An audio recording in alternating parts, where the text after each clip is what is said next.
Following Queen Anne's War, the Massachusetts General Court was eager to resettle Maine. The mid-coast area was chosen as a general site for colonization, and this included the Topsham area. The Cathance River was first utilized in 1714, after it was chosen as a prospective area for a mill by a delegation dispatched from Massachusetts. It was chosen along with the Bunganuck Stream in McCoy Bay. The Bunganuck Mill served the coastal inhabitants, while the Cathance Mill served the Topsham area and other towns around Merrymeeting Bay. Now by 1716 the mill had been built and was in operation. The head of tide is a very special area because the river changes significantly at the falls. It is fresh water above the falls. Below the falls is a mixing zone. From Merrymeeting Bay upstream to the head of tide there is a tidal flow.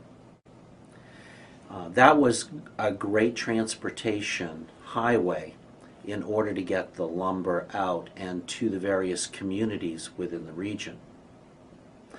The mill was shipping to those communities that had been established, and by 1717 Joseph Heath had a grant to run the mill for 3 years.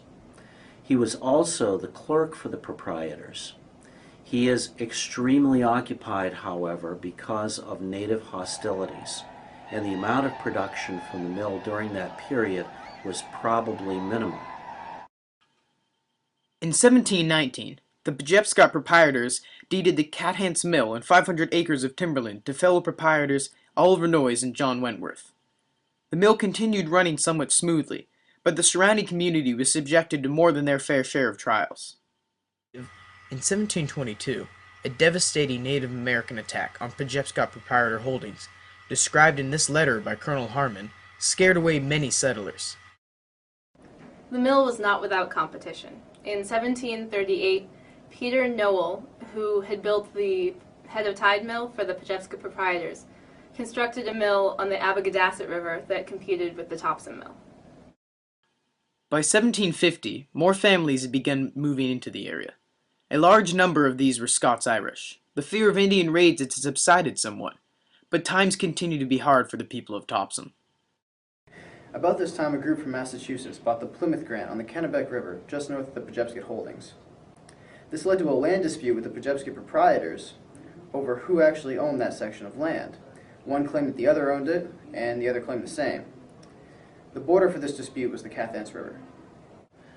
The families that moved into the region around head of tide in the 1750s were interested in reestablishing the mill as a commercial focal point, and they gained title to the land and the mill rights from the descendants of proprietors Wentworth and Noyes. These titles set apart land from the head of tide downstream. The land was divided among Samuel Winchell, James Hunter, James Staples, Adam Hunter, Joseph Graves, Samuel Graves, John Fulton, and John Patton. This successful partnership fell apart when Samuel Winchell and Samuel Staples purchased 500 acres of land half a mile upstream at what was known as the Upper Falls, with the intent of building a competing sawmill. In 1764, the sawmill was in full operation. That same year, Topsham was actually incorporated into Lincoln County, and then later into Sagadahoc County when it was newly formed. By 1781, Samuel Winchell owned not only part of the sawmill at head of tide and part of the mill at the Upper Falls, but also 7/8 of a newly constructed gristmill on the opposite shore at head of tide. His nephew, James Henry Jr., owned the rest of the gristmill.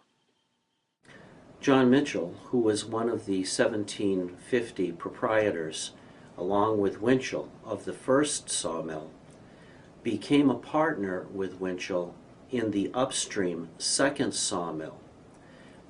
This remains somewhat of a mystery because we're not sure what happened to this mill. It vanishes from our records after 1783. That same year, Samuel Winchell died. At that time, he was the sole owner of the gristmill operation at head of tide. In 1818, the gristmill is last mentioned in records when it is leased to William Barry by its owners. The Trenton Flint and Spar Company was mining the feldspar quarries along the Cathance by the mid-1850s. And they were taking the stone from the quarries, loading it onto barges, shipping it down the Cathance River past Bodenham, through Merrymeeting Bay to Bath, where it was reloaded onto vessels that took it to New Jersey. There it was ground up and mixed with the fine New Jersey clays, where the company could produce ceramics and earthenware that was of very high quality.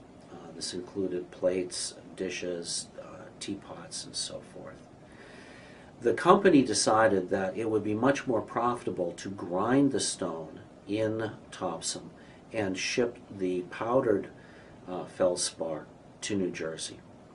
So they sought to buy the water rights and the landing on the west shore from the Fisher family, who by 1869 had secured the rights to the land on both shores at head of tide. Now the Fisher family was operating a sawmill on the east shore at that time. On the west shore was the location of the former grist mill. It was sold, a deal was struck, and the Trenton Flint and Spar Company built their feldspar operation.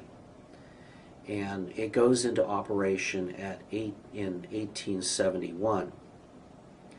The Fisher family will take the money from that and refurbish their sawmill and put new machinery in and create a new yard for the product being turned out. On April 26, 1888, Trenton Flint and Spar bought up the sawmill, its machinery, and water rights to expand their successful operation. The Trenton mill was destroyed November 30th, 1910 by a fire, and almost a year later to the day the newly built mill was destroyed. Arson was suspected, but no one was ever arrested. By the late 1920s and early 1930s, feldspar production had slowed, largely due to competition in North Carolina. It just became easier for Trenton Flint and Spar to get the product from a closer source. The Depression also added to the difficulties in continuing production. The mill was sold to two different local families who struggled to keep it in operation. Finally, a Brunswick entrepreneur, Emery Booker, bought the mill and started selling the feldspar as chicken grit. In the 1950s, the Maine poultry industry took a dive, and the mill stopped producing feldspar for chicken grit. The commercial life of the Cathance River had come to an end, and so, too, had an era in Maine's history. In 2008, the deteriorating mill building was burnt as a drill for the Topsham Fire Department. Currently, the head of tide area is being considered as a possible site for a park and historical site.